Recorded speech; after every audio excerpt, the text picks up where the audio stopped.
Ada ZV-E10 tapi tak pakai cage. So yang ni adalah cage daripada Small Rig model 3531B. So jom kita unboxing dulu.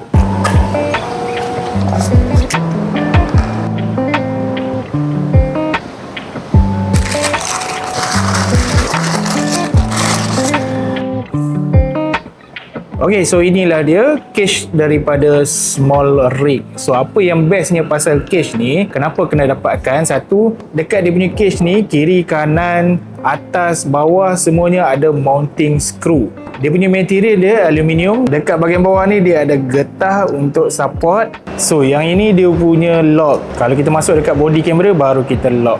So kalau kita tengok dekat sini, ini dia punya cold shoe. Kita nak letak lighting boleh ataupun nak letak external microphone pun boleh. Dekat sini dia tulis dah design untuk ZV-E10. Dia punya berat pun taklah berat sangat. Bagi aku okey sahaja. So tujuan Small Rig cage ni adalah untuk protect kamera daripada cala ataupun sebarang kerosakan lah. So kepada pengguna ZV-E10 yang belum lagi ada cage, aku sarankan untuk dapatkan cage daripada Small Rig ni. Harga dia tak mahal. Untuk video pemasangan, next kita share.